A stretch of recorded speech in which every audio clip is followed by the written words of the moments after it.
you to accept so that we can all be a part of this conversation. So thank you all again for being here. My name is Marla Guggenheimer. I am an engagement specialist intern with the Office of Sustainability, and I'm here with the rest of the engagement specialist team.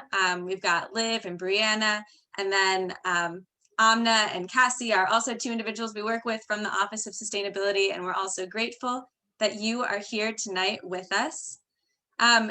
So this panel is in response to the Story of Plastic documentary, which reveals the ugly truth behind plastic pollution and the false solution of plastic recycling.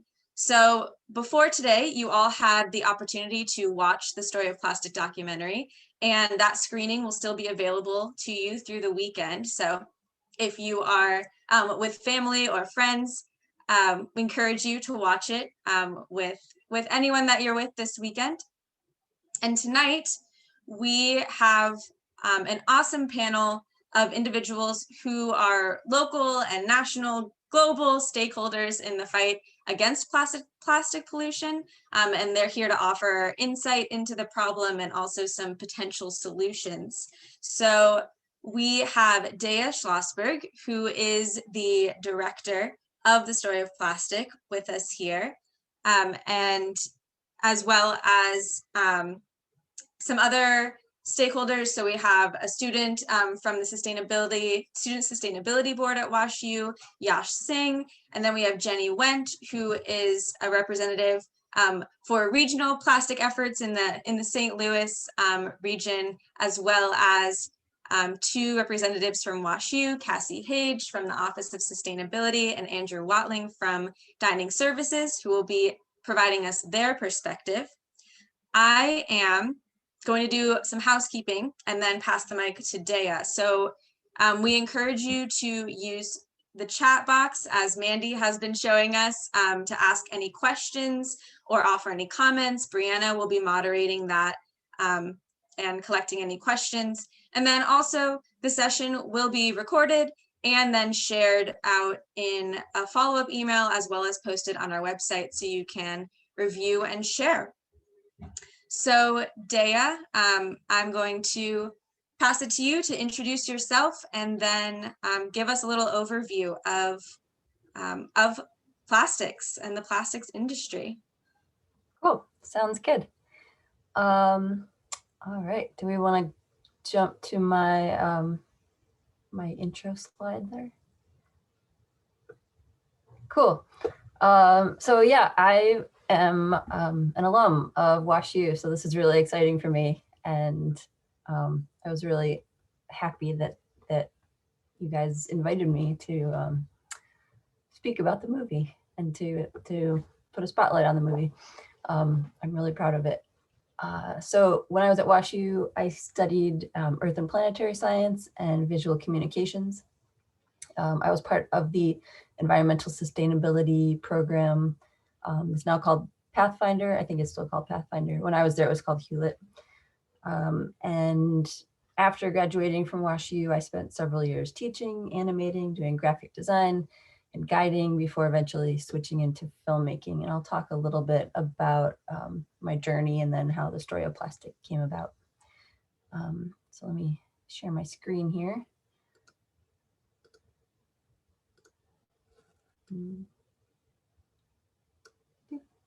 Okay, y'all see that all right? Cool. All right, so I didn't start out in filmmaking. When I was at WashU, I actually dual degreed in Earth and Planetary Science and Visual Communications, like I said. And looking back now, it seems obvious that documentary combines those things pretty darn elegantly. But this was almost 20 years ago, and the documentary genre wasn't what it is today. To give you an idea, Netflix looked like this at that point, and DVDs were just beginning to replace VHS tapes. So despite the medium's history of being used as a tool for social action, like this is one of the original great social docs, HARLAN County, USA, they weren't as accessible to watch and especially to make at that point. So after college, I began working as a graphic designer and educator, believing that print media and the power of imagery would be my best approach to make strides toward a more sustainable world. It's kind of how I saw combining Earth and planetary science with visual communications. And that eventually shifted to focus on outdoor education when I realized that my own formative experiences, including some of my geology fieldwork at WashU, led me on this path in the first place. So that being valuing the health of the living planet above all. And that was wonderful for a while, but I was only getting to work with small groups at a time, and I felt an urgency to reach more people. So that's when I shifted my energies into film, which could combine emotion with science and reach a wider audience, perhaps better than any other medium. So I ended up in a master's program in science and natural history filmmaking, which is a mouthful, at Montana State University in Bozeman, Montana, which was a super cool program. And it was during that time studying there that I became semi-obsessed with disinformation campaigns and exploring who controls the story. I started that dive looking at climate and climate change denialism, and it just led me on a tour of many wormholes. Someone's from Bozeman, nice. But yeah, I discovered that there's always an ulterior motive in the prevailing narratives. And I wanted to explore that. So then at this point, I've been filmmaking in the environmental realm for about 10 years. And I've tried to diversify the types of approach I take because of course it's nearly impossible to measure impact with documentary films. There are a lot of studies about effectiveness and how to best measure the impact that they're making, but the ideal outcome is that people's worldviews will be changed for having watched a film, so that the effects can show up every day for the rest of their lives in large or small ways.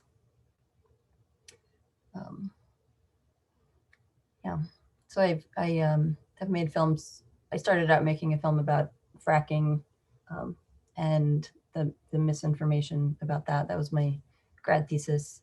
And then moved on to working with Josh Fox, who made the Gasland films. Kept going with climate change focus, and then shifted more into environmental justice with a film about Standing Rock and civil disobedience, and then into the story of plastic. So the story of plastic came about because two of my collaborators, Steve Wilson and Megan Ponder, had been working closely with the Break Free from Plastic movement and recognized how the stories of people working on the front lines in the global South were not being told. And because I had focused on climate change and specifically fossil fuel and petrochemical infrastructure, environmental justice, and dispelling misinformation campaigns, we knew that by uniting all of our threads and working closely with movement leaders around the world, we could tell a more comprehensive story of the issue than had been told before. So at that point, other plastic movies had done a good job representing the waste side of it. But I knew that was just the tip of the iceberg. There was a vast rabbit hole of misconception to explore in terms of the narratives around plastic waste, especially around the use of natural gas, the fact that no one was telling the front end production side of the story, and plastic's connection to fossil fuels, as well as the injustices committed along the way, from extraction to disposal. And that's where I wanted to focus. You can see here, when I just searched plastic documentary, most of these films, aside from ours, are pictures of the ocean, all focusing on plastic waste and plastic waste in the ocean more specifically. And that's such a very small piece of the larger picture. So as we began structuring the film, we realized that the story we were actually telling was uncovering the truth of the story we've all been told about plastic. These constructed realities became more and more clear as we dove into all the archival material. Some of it was pretty entertaining, if not squirm-inducing. So our main goals in making the story of plastic were, first of all, to dispel myths.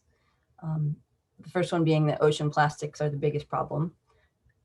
And with that the majority of those ocean plastics are Asia's fault. Those things are not true. And secondly, the myth that recycling is effective and that plastic pollution is the consumer's fault. Those things are also not true. For the most part, I'll get into that. But above all, we wanted to make sure that the stories and voices that we were sharing were authentic and that we were putting environmental justice at the forefront. So that's where our Break Free from Plastic movement network around the world was invaluable. We knew we wanted to cover certain big topics in the plastic story, so we would go to different global movement partners working on those specific issues to say, where's the best place to go to show examples of this, or who should we interview about that? And we'd get put in touch with these amazing people, you know, worldwide.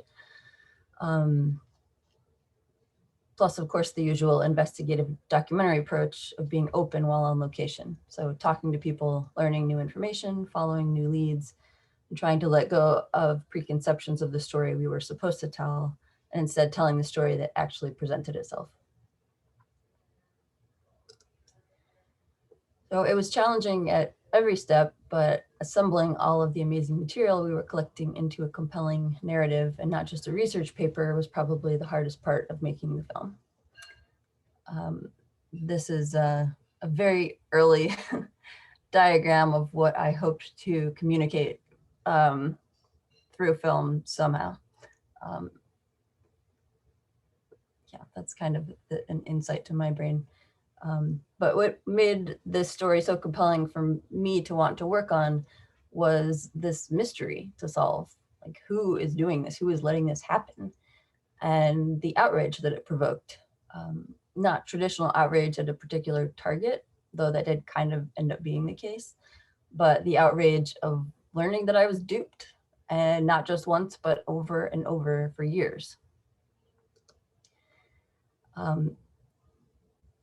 I remember learning about Love Canal in a history of environmentalism class at WashU, actually, and the disbelief I felt that an industry intentionally and secretly polluted our communities in the name of profit.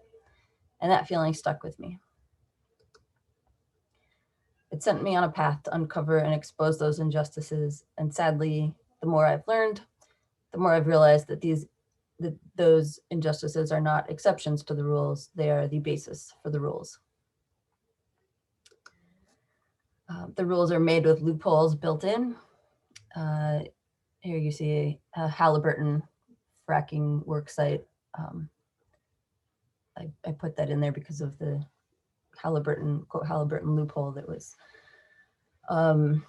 written into legislation under Bush, Cheney. But these regulations are basically impossible to monitor, and the modest fees for breaking such rules are built into the operating budgets of the companies that basically wrote them in the first place, largely through ALEC, if you're familiar with that.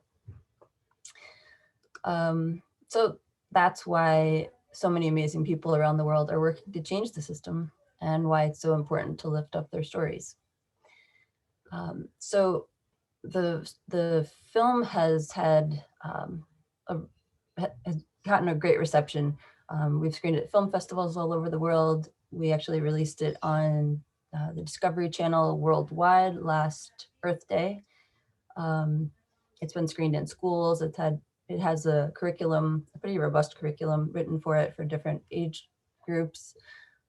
All of the almost 2,000 member organizations of the Break Free from Plastic movement have access to it and can use it for their events and to host screenings for their members.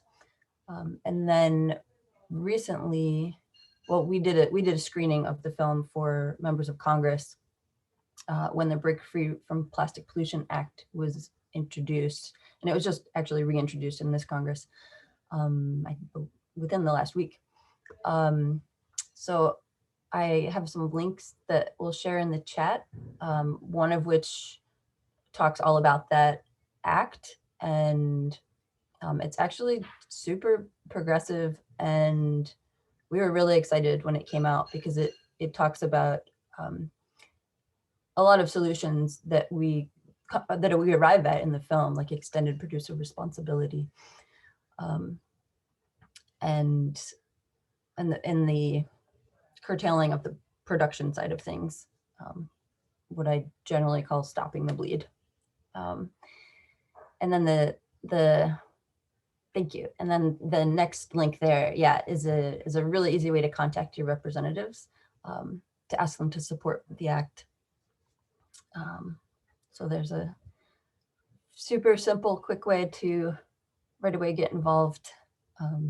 Because I know after watching a film like this, it can be kind of overwhelming knowing where to plug in and how to feel like you can make a difference in this massive system. And that's one quick way. And I think we'll talk about some others as we go along. So, yeah, thank you. Amazing. Thank you so much, Deia.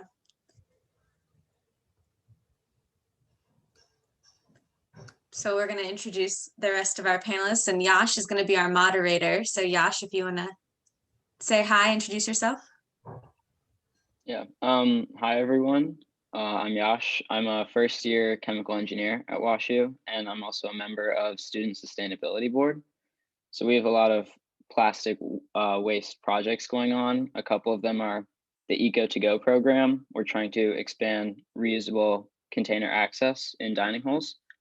One that I'm working on is soft plastic recycling. We're trying to get a soft plastic recycling program situated in WashU. Yeah, and also trying to expand it also to reducing WashU's overall dependence on plastic now. So that's me. Thank you. Awesome. Thanks, Yash. Cassie. Hi, everyone. Cassie Hage, pronouns are she, her, hers, and I am the Assistant Director of the Office of Sustainability here at WashU. I have been at WashU for about 5 years now. Before WashU, I was the director of a nonprofit that's now goes by Earth Day 365. And I got kind of my launch in this arena when we kicked off an event recycling program to help events across the region recycle and compost.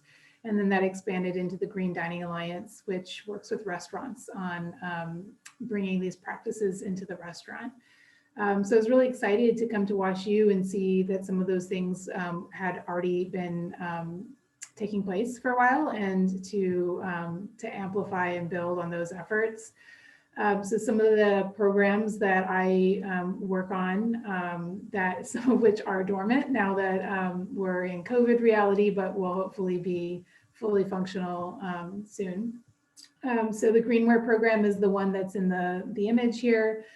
So that's a program where organizations or people hosting events at WashU can request reusable plastics, plates and silverware and cups. And they borrow them and then they bring them back, and we partner with dining services to wash them and then put them back out again. So a kind of simple way to be able to offer reusables at events. We also offer a lot of support for green events. So looking at, WashU feeds people typically when we host events, again, pre-COVID. And so they often ended up being pretty waste heavy, and we've implemented many strategies to help it be way easier for event organizers to incorporate these strategies. There's a green event certification program that kind of walks folks through it. And I think that that's probably our basic approach, is being able to understand pain points and figure out solutions or programs that can increase reuse and circular economy. We've got some resources on our website about probably about 20 to 30 different programs that encourage reuse over purchasing new items. And then I also get to work with a lot of students on understanding the waste system at WashU. It's a very visible first step into sustainability. And so a lot of students kind of come to the Office of Sustainability with ideas and questions that relate to waste. And so get to work with them on helping their solutions come to fruition. Great, thank you, Cassie. And Cassie's one of our panelists. We've also got Andrew Watling, who is one of our panelists tonight. Good evening, everyone. First of all, I'm very, very honored and excited to be here. This is really exciting. So I'm the Associate Director of Dining for WashU. I've been here going on not quite a year and a half, but close to it, which is a little unbelievable. It's been an interesting year, but you know, I'm really I think, you know, this story and a lot of our other sustainability initiatives, dining plays a very significant role in college campuses. I've worked on 3 different campuses now, and it's an important part of every environment. And I think as a university, we have a tremendous opportunity to impact a lot of people and a lot of you know, a lot of what goes on. So I think this is a really important conversation. It's something that I'm really excited to continue to have and to keep working on. So, you know, but some of the things we're working on, the reusable containers and some of those other options are ones we've already kind of mentioned. I'm really big on trying to increase some of the plant-based options that people go to without, you know, I really like trying to do it in a way that people don't even realize what they're doing. I think that's oftentimes fun to see what you can do. And just waste reduction in general, making sure we're not throwing out as much food, we're not wasting things, that people are only taking what they want and need, and they're not taking containers or boxes if they don't need them. And so I think that's what we're really focusing on in dining right now. We're glad to have you here. And then Jenny, introduce yourself, please. Hello, and thank you for allowing me to be on this panel. I am also honored to be here. I have, let's see, I started my work in the environment with a degree in chemistry, working in environmental labs, running analysis on volatile organic compounds. Did that for a while and then felt the need to really get more into the social side of things and kind of work to kind of make more of an impact that way. So I work for the city of University City, handling the sustainability issues here, but I also now work for MRCTI. It's a Mississippi River Cities and Towns Initiative. It's an association of mayors. It was started in 2012 to have a uniform voice for the mayors of Mississippi and the cities, because there's so many little cities and just a few big ones, to talk about issues along the Mississippi, like food and water security, clean water, sustainable economies, heritage and culture, and resilience and adaptation. So in 2018, the mayors and legislators made a commitment to reduce plastic waste in the Mississippi River corridor. And they did this by asking organizations and government to make these commitments. So so that's when I came on board as the plastic waste reduction campaign manager. But as we got into this and asked for commitments, we got a lot of commitments from corporations, a lot of commitments from organizations. I'm sure you know the standard responses you get, like, this is what we're doing. We have goals and commitments, but we didn't have a way of measuring that. So we are partnering with the United Nations Environment Program, National Geographic Society, and the University of Georgia, and started this Mississippi River Plastic Pollution Initiative. And we're kicking this off by doing community science along the Mississippi River. We've picked 3 pilot cities, Baton Rouge, Louisiana, St. Louis, Missouri, and St. Paul, Minnesota. And that image you see there is the entire Mississippi River watershed. So when people think, well, I mean, you know, things aren't going to the ocean, I'm just here in St. Louis, or I'm here in Nebraska, blah, blah, blah, but everything drains to the Mississippi River and everything drains down to the Gulf and out to the ocean. Even things just through storm drains and tributaries, things that people don't even realize happen. So one part of this project is this awareness of you have an impact, good or bad, on ocean plastics. And we really are focusing on ocean plastics because, well, United Nations Environment Program has their Clean Seas program, but also because that's what people see. And that's what people think is the problem with plastics, is in the ocean. So anyway, so today was our kickoff of our community science initiative in these 3 pilot cities. So we're asking folks to get out either through a series of cleanup events or through a sampling strategy map, which you can find. There's a link that I can send you to get out in these cities or really anywhere in the watershed and collect data on the plastic you're seeing. What we want to find out is where, what, how these plastics are making their way to our watershed. And we want to be able to, you know, come up with this data. We're going to analyze the data. We have right now 84 partner organizations and 1,000 people that are interested and eager to collect this data. And we're going to have a report. And with this report, we're going to have actions that can be made by citizens, businesses, and cities. And one thing that I think is really important about that is, you know, we want to, you know, I always give the example of the American Beverage Association's Every Bottle Back campaign. They have a campaign that they want to get every plastic bottle back so that they can recycle that bottle. And, you know, I'm sure they're working hard. I've met the sustainability directors of these Keurig, Dr. Pepper, and Coke and Pepsi, and everybody is working really hard. But I see a lot of plastic bottles. And if they want them back, then we can work together after this. We have this data to show them where we're finding it, and then they can have their plastic bottles back. So, you know, this is just a really big push. It's nationwide. It is very exciting. And I would like everybody to download the Marine Debris Tracker app and select the MRCTI group and collect data. It is just really important to get this data so that we can really have this platform to make some changes. And with the United Nations Environment Program and National Geographic Society, this is the first time in my 30 years of doing environmental work that I feel like, okay, this is actually an initiative that I feel like, you know, it still is that spoon in the bathtub running like in the movie, but it's still something that I feel like can make an impact. And we need everybody to get this data and move forward with this. Make sure everybody knows how make sure the policymakers know that we're all aware of this problem. Incredible. Thanks, Jenny. So much passion. And yeah, I attended one of the trainings and it was fantastic. So I'm very excited to be a part of this program. I'm going to pass it off to Yash, who is going to get us started on our panel discussion. So Yash, the mic is yours. All right, thanks, Marla.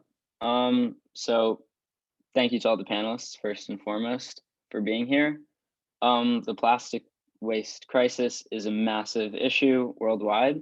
So I wanted to start by talking about plastics on a global scale, and then as the discussion progresses, move closer to home to the US and St. Louis.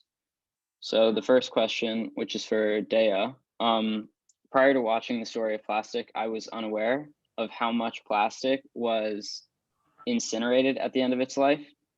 What is the incineration process of plastic like, and how does it affect local communities? Yeah, that's a really good question, and something that I didn't know nearly as much about going into this project as other aspects of plastic life. So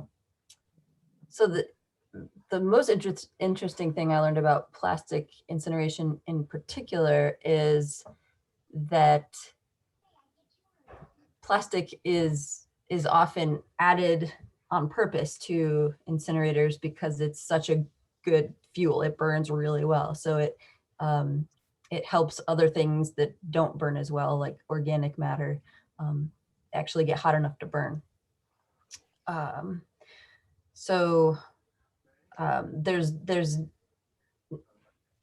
not even is there no incentive in places that that have large scale incinerators to encourage recycling. There's incentive to actually interfere with recycling because they want the material so that they can burn it.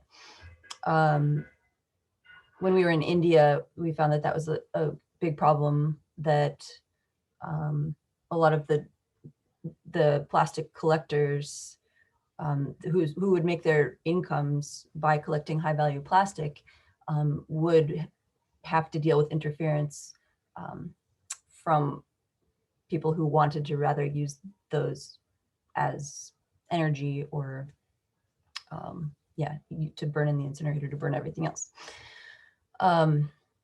So it has a large ripple effect kind of on that front end, but also the back end where there are all sorts of environmental and health effects from the burning of toxic material. And in the film, we highlight particularly harm to, I mean, they're endocrine disruptors that are being released. So there's a lot of issues with reproduction and kids' health and of course, like respiratory issues and different cancers. And so massive negative impacts on local communities. And of course, they don't build those incinerator facilities in wealthy neighborhoods.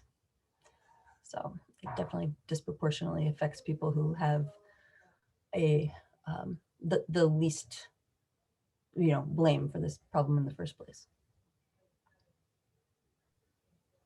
Yeah. The documentary also emphasizes that the global plastic recycling infrastructure is heavily dependent on the existence of poverty.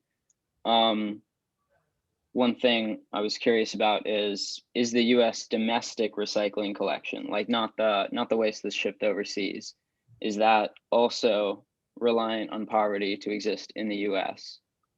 And what about other countries? Overall, I would say absolutely, as it exists right now. Yes, recycling is entirely dependent on poverty and different. It's like a piece of plastic might not necessarily have a lot of value in our lives, but in a different context where that material can be resold, where it has some financial value. It is something that's worthwhile to spend one's time doing, collecting that resource. So it's always going to trickle down to the point where that material has value again. So in that way, yeah, it's very reliant on poverty, and the way to kind of flip that around is to stop subsidizing this stuff. Like, especially our government has made it so cheap to create virgin materials, to keep extracting them, that it doesn't make sense to collect and recycle them, because it's just cheaper to make new ones. So without those subsidies, new plastics would basically be cost prohibitive. And in order to have plastic, which we all value for different things, the used plastic, the recycling, would have a lot more value. So that would shift things around quite a bit. Yeah. Jenny, with your work with the Mississippi River Plastic Initiative, have you found anything else about the same question, about U.S. recycling being dependent on poverty? I'm not sure about St. Paul and Baton Rouge. These are the three cities we're working on, but I know our regional MRF here, Republic Recycling, is not that way as far as this level of MRF where they collect and sort. Now, I know that, you know, currently our PET and HDPE is profitable material and it is selling for a profit. So I don't think, and I know that they hire, you know, they have good hiring practices at that plant. No, I don't know. I know that the 3 through 7 plastics are also sold domestically here to can't remember what the name of it is now. It was QRS or Repoly is what it's called, but I'm not sure then what happens after that and what they pull out there and what ends up going elsewhere. So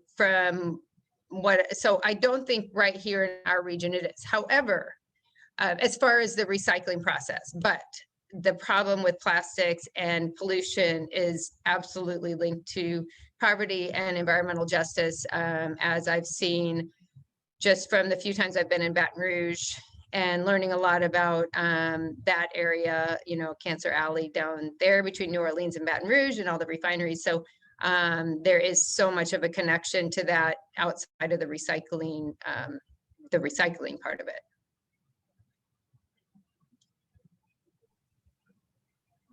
Awesome, thank you.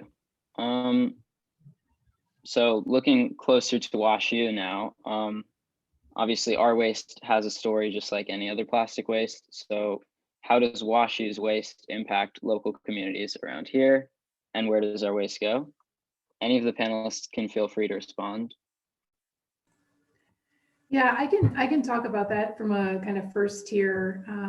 So our recycling waste and our landfill waste are both hauled by Waste Connections, which is a, I think nationally or globally owned corporation. And they own and operate a landfill in the Bridgeton area. It's not the one that is currently on fire, but it is, you know, it is a landfill that they own and operate. And then our recycling is also hauled by them and is taken to a materials recovery facility called Federal that sorts and sells the materials. Our compostable waste goes to St. Louis Composting, which is a locally owned and operated compost facility. And Andrew, specifically WashU's dining waste, which obviously, as you know, is a lot of waste that's produced by WashU. Do you have any data or any idea about how it's disposed by the students and then how it's collected as well? Yeah. So our waste, Cassie kind of touched on where the university's waste goes to, which is the dining waste is rolled into that. As far as what dining does, our biggest push ultimately is to reduce the amount of waste that we have overall.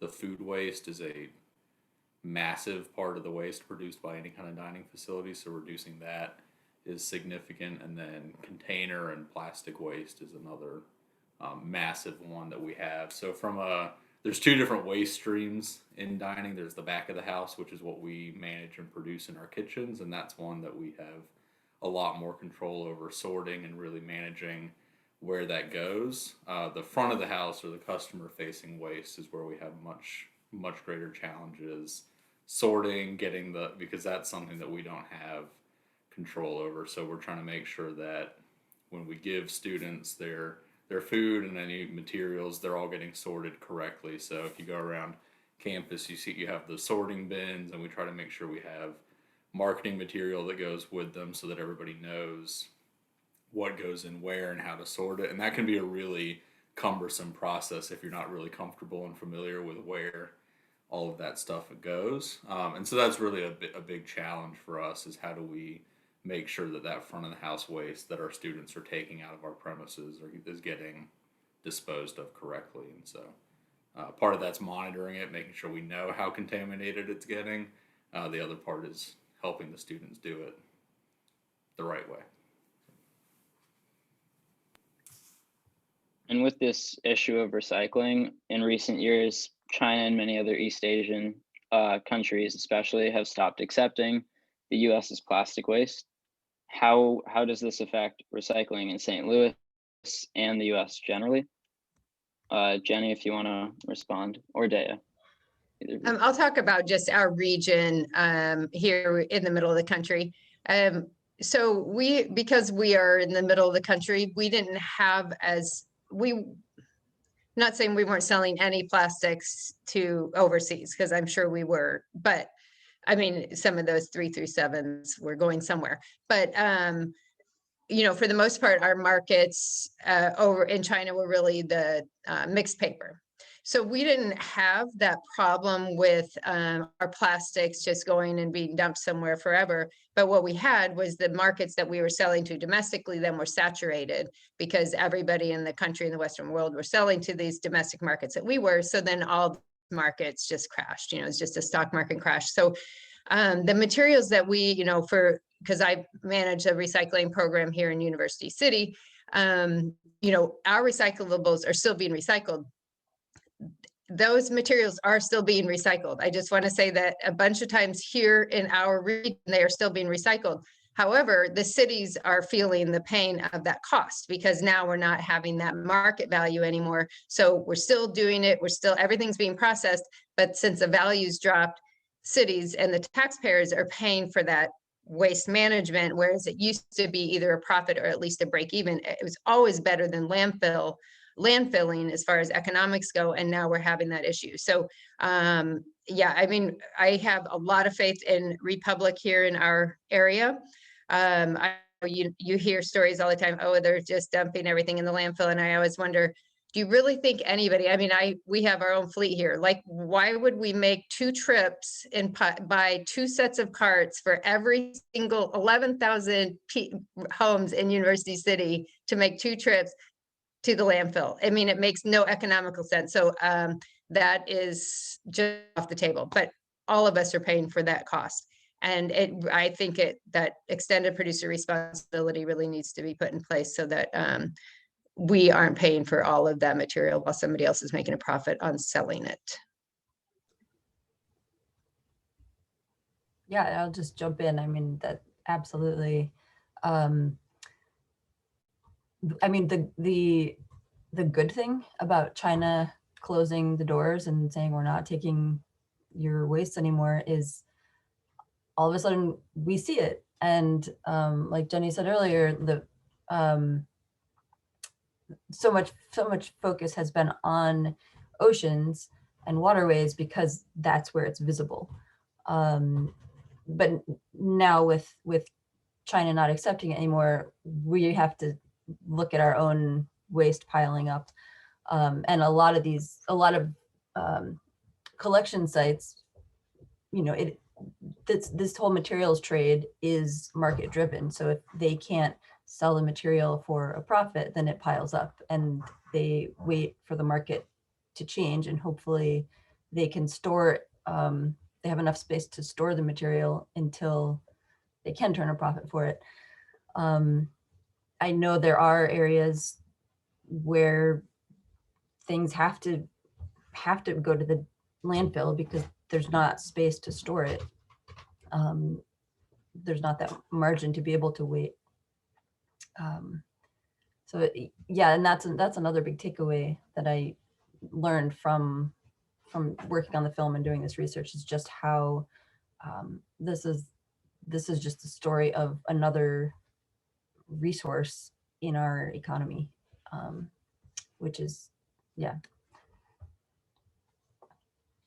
Leave it there.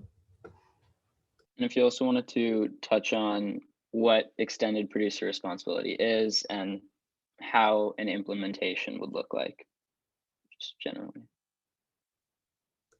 I can start, but anybody else is free to jump into. So extended producer responsibility is exactly what it, sorry, my dog's, just grab that toy from her.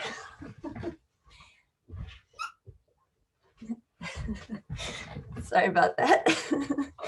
You're going to be bombarded by squeaks. So extended producer responsibility is exactly what it sounds like. The producers have to be responsible for the product from start to finish, whereas now they're exporting they're putting a lot of the externalities on communities and individuals to bear, either the cost itself or the negative impacts on health on communities.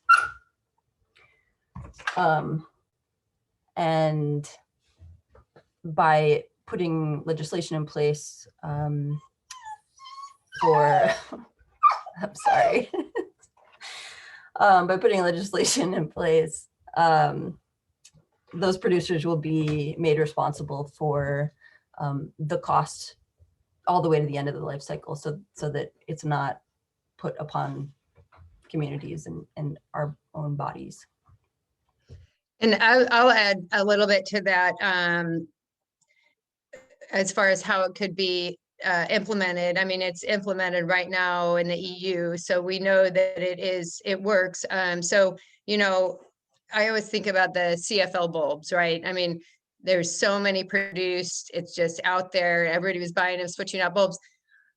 And I mean, every other company was making them, but here in New City, you know, and then we have all these CFL bulbs full of mercury, and everyone's like, well, how do I recycle them? What do we do? And so here in New City, we take them and we box them up and we send them to a recycler. And so then again, we're paying for the cost of that waste that somebody else is just, you know, making them like that. So anyways, so it happens in EU when you make a product, you have to have a plan for the end of its life. And actually not even just the end of its life. I mean, it should really be cradle to cradle. So it's not just like, well, I'm going to pay for disposing of it. No, you need to tell us how it's going to be managed all the way into a new product. That's really the goal, but cradle to grave is good. We'll start there, right? But you know, when I'm talking to different industries, I was listening to a Dart. Dart makes clamshells, all those food waste clamshells. Andrew and you, I'm sure, have seen a million of them.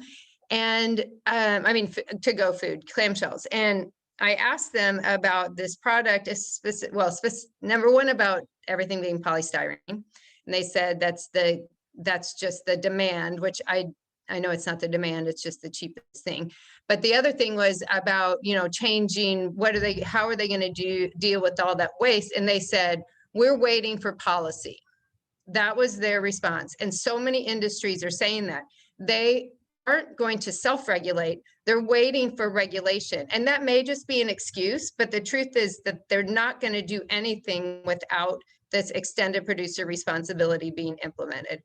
We know it happens elsewhere. And that Break Free from Plastic Act, with all of this awareness, thanks to Deia and, you know, and China taking our materials and the ocean plastics, and maybe then everybody will say, you know what, we need to take care of it, and it can't be put on us. I think the one thing that just really frustrates me is that the same people that are really against putting regulations on companies like that also don't like paying taxes, but their taxes are going toward dealing with those companies that are unregulated waste. And it's just, yeah, it's just, that's how it is. I do want to add, you mentioned about the clamshells, and the demand is for the styrofoam, and it's the demand is 100% price related. And if you look at food service, the margins that a lot of the restaurants are working on are so small, and it's a price demand. So you know, until that can change in some way, or there's other incentives to help get those restaurants to switch, it's going to be hard to break them out of that. Yeah.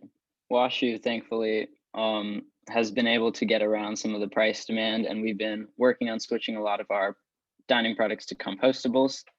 There was a waste audit in 2014 which attributed some recycling contamination to confusion about some plastic cups were plastic and some were compostable. Andrew, what has dining services done since then to kind of remedy this confusion? Yeah, so there's two main things. The first one obviously is the education piece of it and helping to make sure that it's very clear, you know, what's compostable, what's recyclable, what's actual waste.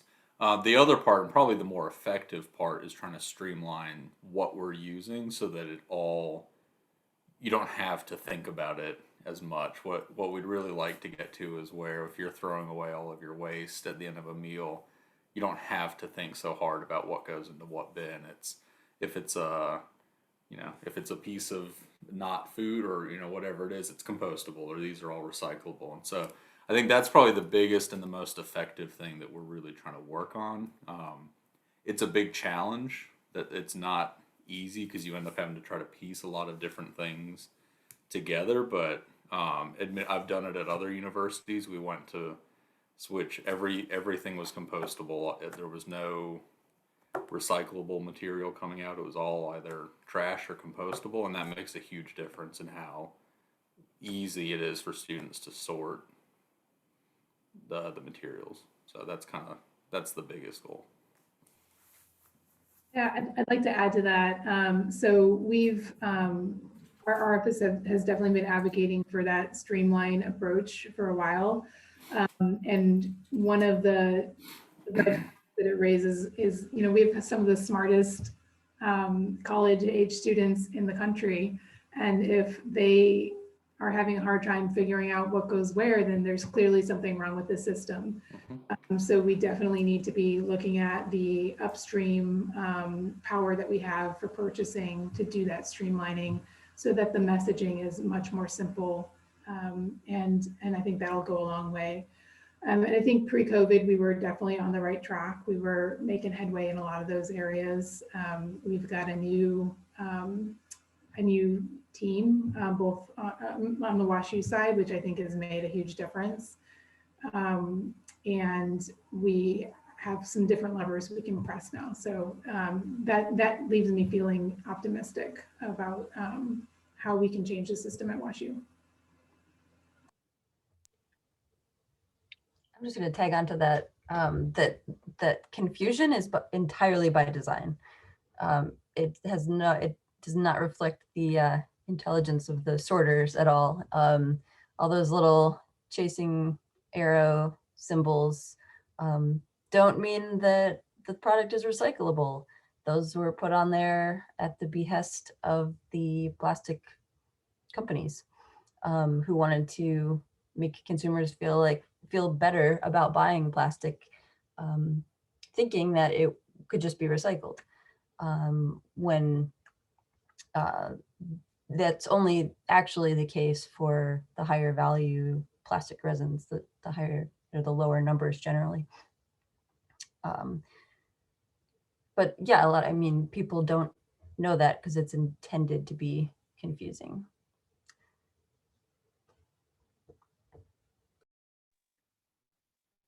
Awesome, thank you all. We have a lot of great audience questions. Before I start asking any of those, I just wanted to give all of you a chance to respond.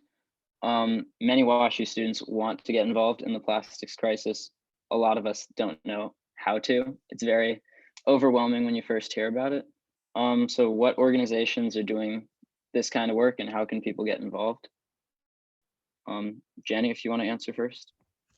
Yes, I'm going to share this. It's a PDF document. It's but it can also share the UNEP website, or I don't know if somebody else can. I don't have it pulled up. But this this initiative, I know it doesn't seem like a lot. You're just collecting data, but we really need that data of what plastics are found in the environment so that we can form some policy and actions about it. And it's not necessarily only going after manufacturing. It's not like we're going to shame these manufacturers and anything, you know, we're not, that's not our goal. First of all, it doesn't work. And second of all, it doesn't work.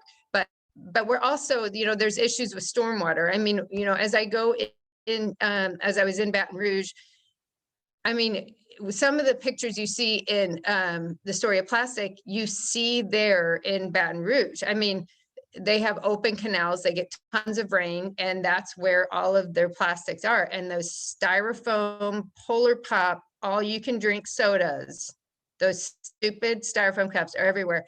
But, you know, we need to have a report that says, here, look what we're finding. And a good example of that is Literati is another app that we decided to go with Marine Debris Tracker because Marine Debris Tracker is open source data. So no matter what or who or how, if you want to see what was collected by anyone anywhere, it's open source data. So that's why we selected this Marine Debris Tracker app. And it was also used on the Ganges River. So we know that it's worked on a river system. But this Literati app, when they used it, and I'm not sure, somewhere in Northern Europe, and they found, they used the app and found the #1 contaminant were these plastic candy wrappers. And from this one company, it was kind of like a throat lozenge. And so they reported the data, and that company was like, oh, they super bad publicity for them. And they changed their wrapper from plastic to paper. And so it's not even that we have to go and say, oh my gosh, Coke, Pepsi, Nestle, look at all these bottles. It's that, you know, we're putting this report out and now it's getting, you know, for sure national coverage. I mean, I think it's had 606 million media reaches, which I don't really even know what that means, but it sounds like a lot to me. And so, you know, people are noticing this and really want to know because everybody knows it's a problem. So get out there and collect that data in the Mississippi River watershed, which is huge. And so that we can show what we're finding and then take some action. Deia, I And saw you stop using post a single-use link. plastic. And stop using single-use plastic.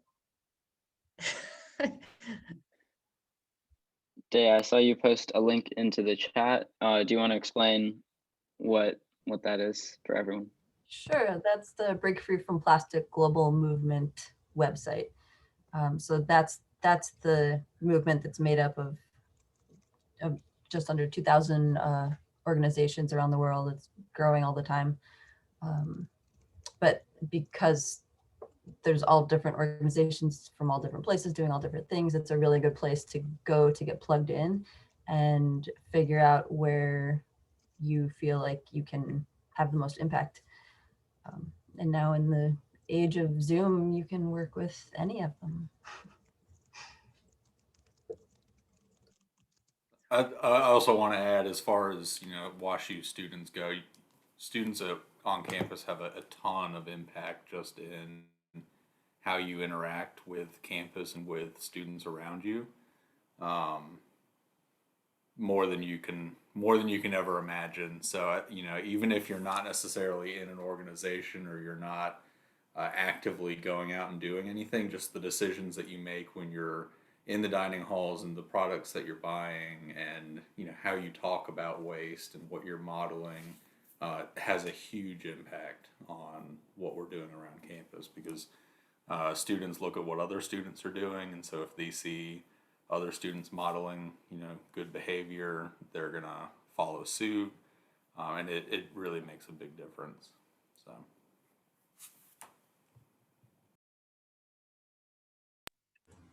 Yeah, I just plugged the WashU Green Ambassador Program. So that's a peer-to-peer education program that focuses on first-year students with the idea of training them right while they're developing their behaviors to choose reusable options and to kind of know what goes where and participate in the systems at WashU. And then other student groups like SSB is a great group to get involved with. I would say overall though, the biggest change an individual can make is to stop seeing themselves as an individual and redefine yourself. You are not a consumer, you are a citizen. And you can have a much, much, much bigger impact as a citizen than you can by each of your individual purchasing choices. This is an issue that is going to be changed collectively. It's too big for anyone's, you know, purchasing power to change. All those decisions are important, they add up, but the way to make sea change is to work communally.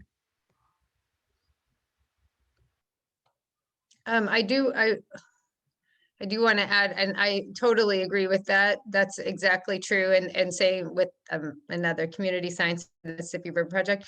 But the idea is that overall awareness. And then something else that I think I've heard so many times, I just want to say, people always say, oh, the problems, it's already there. There's nothing I can do. I mean, there's so much waste out there. There's just no way changing it. And I mean, it's said so many times in the story of plastic, and you know, plastics haven't been around forever. It's not like we can't go back. I mean, I'm old enough to remember nothing being in plastic except for a few Tupperware things that people would, it wasn't like you went to the store and bought things in plastic. So there is a way to make change, and it has to, it will take a group effort for sure, a community effort.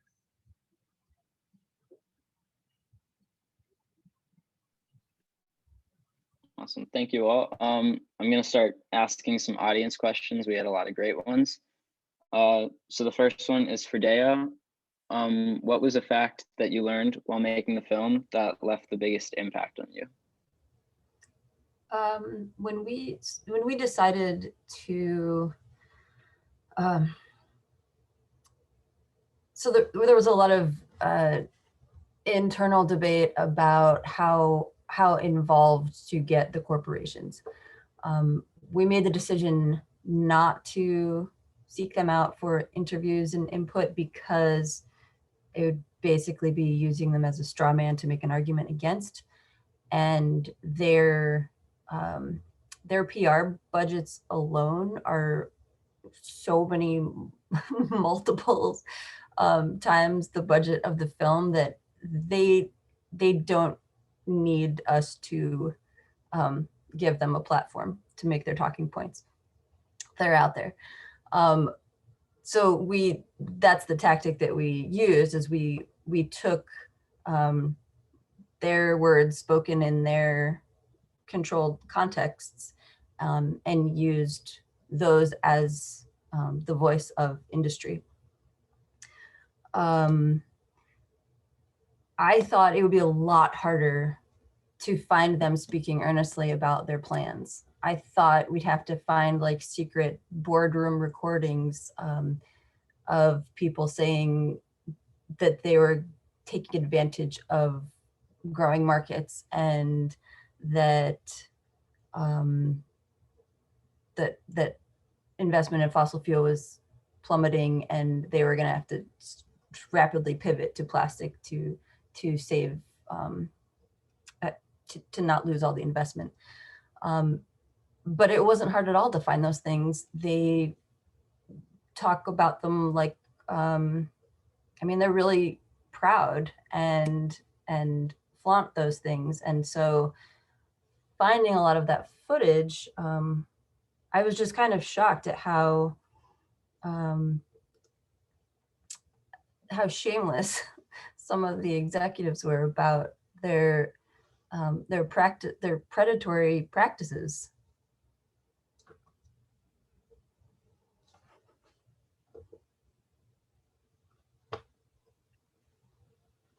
Our next question is, in the face of big oil and the plastic industry, how do we as individuals not lose hope? Any panelist can take this one.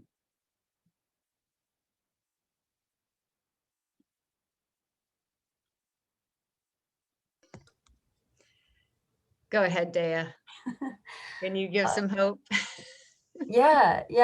I definitely had a lot of points of feeling hopeless. I mean, working on everything I work on in my filmmaking career, I hit those low points, but over and over, you know, I look around at the people I'm working with on these projects and the people that I'm interviewing and filming with, and they're incredible.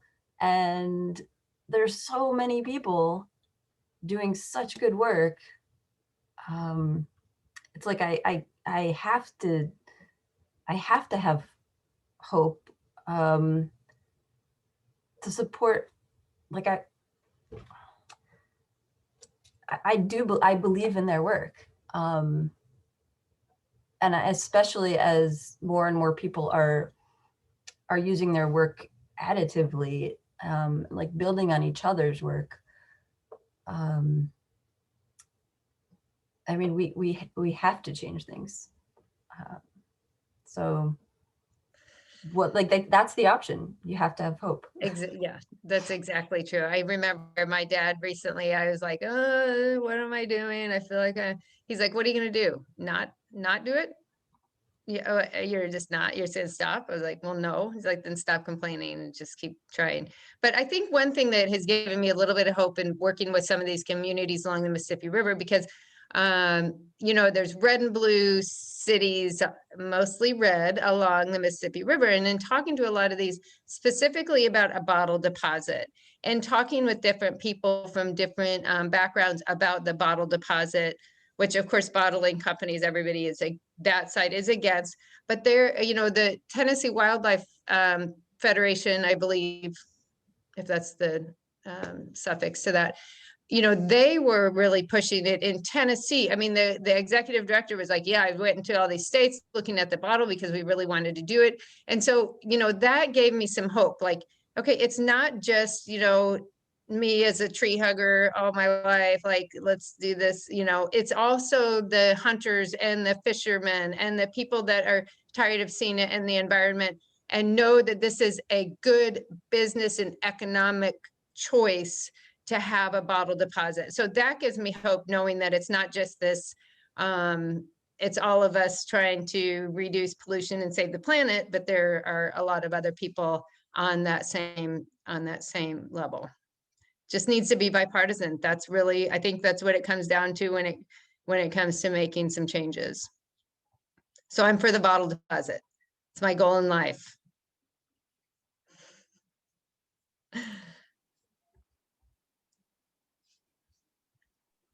I like to Andrew, hang did you on wanna add to something? the ability that we have being part of larger organizations and how much impact that can have. And one of the kind of stories I always keep in my head, when I was at another university, we had a Chick-fil-A on campus, and we went to a no styrofoam policy. And if you go to Chick-fil-A, their cups are styrofoam. And the very last piece of styrofoam that we finally got off campus was those Chick-fil-A cups. But the pressure of our university going styrofoam free got Chick-fil-A to create a compostable Chick-fil-A cup, you know, and I think it feels a little bit good that you had influence over that kind of scale of a company. Not, you know, did it change their entire company model, and did they do that everywhere? No, but I think that's a nice big impact that you could have being a part of that kind of an organization. So.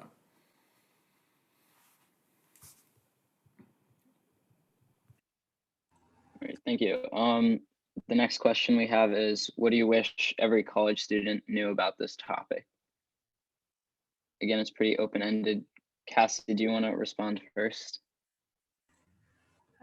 I would really wish that folks can think beyond the kind of false choice of the recyclable or compostable disposable packaging and try to look beyond and really see options for reusables, and also try to look a little bit beyond, you know, will it cost more or will it take more time?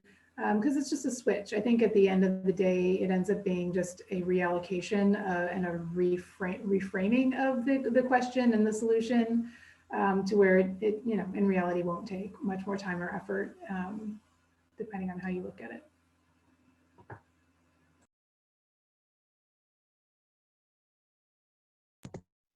I'm just going to second that about reusables and reducing, because, you know, we forget about that. And I grew up, my mom started a paper recycling company in Springfield, not company, you know, newspaper recycling in Springfield, Missouri. And it was all, we did a lot of recycling. The recycling industry was totally different than we crushed cans in our garage and, you know, all that kind of stuff.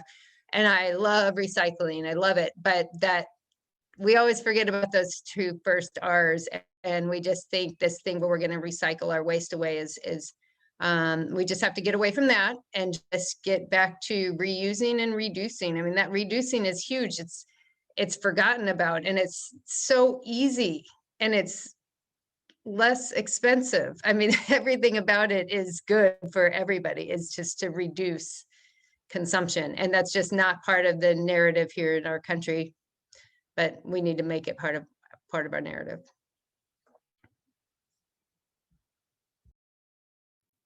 I think the biggest message I would have is just that, you know, this doesn't need to be, and it really shouldn't be, a political thing, and you're not making a political statement by not, well, you are, but you shouldn't be using the not recycling or not reusing or whatever it is as a way to kind of tie to a political ideology or not, because it's, I mean, as Jenny said, this is something that, you know, everybody can and really should, and in a lot of cases do support and get behind. So, you know.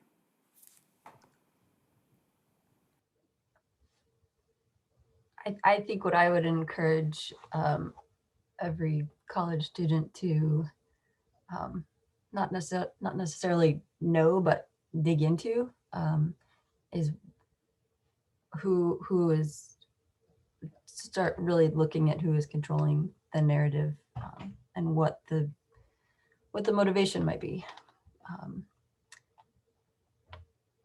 Yeah, a lot of people's stories are told by other people, and why is that? And I wish I had started digging into that and looking at that earlier.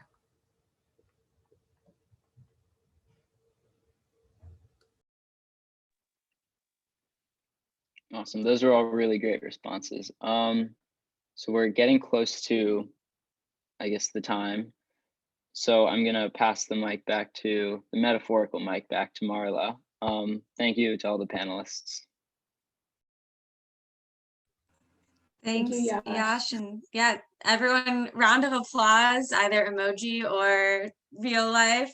Thank you so much to all of our wonderful panelists and Yash for moderating and all the wonderful conversation in the chat. It's been such a pleasure to spend this time with all of you and learning so much. And there's so much more to learn and think about.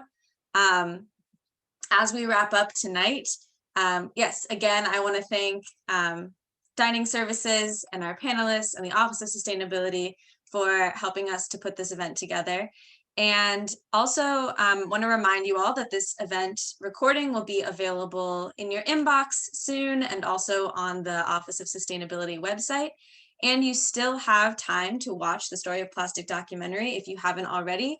That link will be open until the 4th, so that's through this Sunday. If you have any questions about that, you can email me. My email is g.marla@worcester.edu. And then we have just launched our Go Green for the Red program, which is all about reusable menstrual products. So if you are a menstruator and you want to think about and reduce your plastic consumption, check out the link that Brianna just dropped into the chat. Sign up to receive some reusable products. We've got menstrual cups and reusable pads, and we want to start a conversation about doing that and supporting each other in using those types of products. So we are going to close out. Thank you again to everyone, and have a wonderful evening. Thank you. Thank you.